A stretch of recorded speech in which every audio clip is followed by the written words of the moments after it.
Hello everyone. Today I'll be talking about one of the very important chapters from my book, The Search for Value in Supply Chains. And this chapter is on complexity and uncertainty. In most of the planning puzzles in supply chain, we come across these two phenomena, which is complexity and uncertainty. The first part of the puzzle is, for example, let's start with the puzzle of a customer booking an order. And the customer actually wants to know when he or she is booking the order, when it would be delivered. So this is the first part of the question or the puzzle. And this deals with complexity.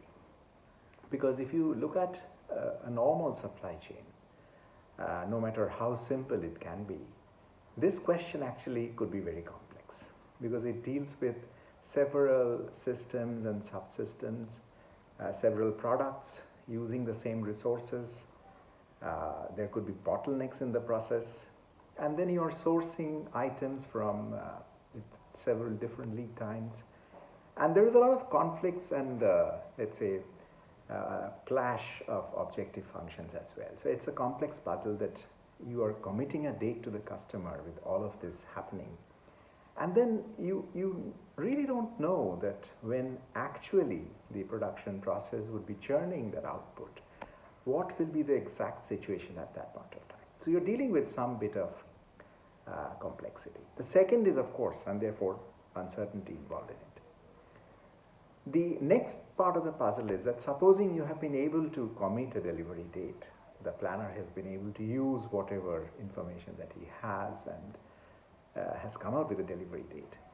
The next part of the puzzle is to ensure that you are actually able to achieve that delivery date, whatever the system has given. And this would mean that you are exactly planning the different sets of activities that need to be performed, such that you are able to deliver the output which matches the expectation of the customer, which essentially would mean that you are either early or you are late. And both these outputs, when you're early or late, has a cost implication. So therefore, when you're planning things, there are consequences. Even being early has a cost because you could be utilizing resources in a different manner. And the second is, if you're delayed, then the customer may not be actually interested to pick up that item. So it could be much, much higher in terms of cost.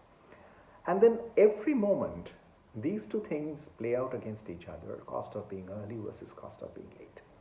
And the planner actually tries to ensure that with all the available information, he tries to come out with the best possible output in terms of initiation of activities, when to source and the basic input, and then when to start a particular activity, when to get out the work order, and look at all the bottlenecks which could be there to finally ensure that not just this particular order, but actually all orders, they fructify into results which are desired by the system.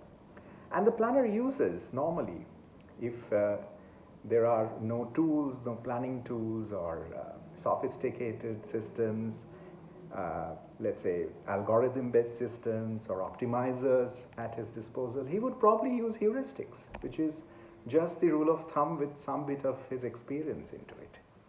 And this is exactly what Kahneman would have called the availability heuristics. That means utilizing what is around you and finding an answer which could be there in the question, something like that. And then he's bound by the bounded rationality, which means that he is not aware of everything that is there. He's seeing a part of the puzzle.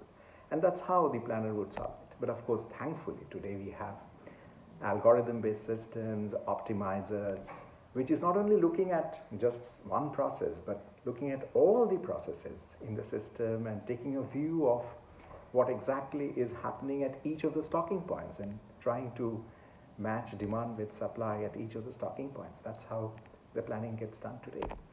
So these aspects have been covered in my book, and I'm sure you will love this chapter and you will come out with even more questions, and those would obviously all of them have solutions as we progress in terms of understanding of how the planning part of the supply chain works. Thank you so much.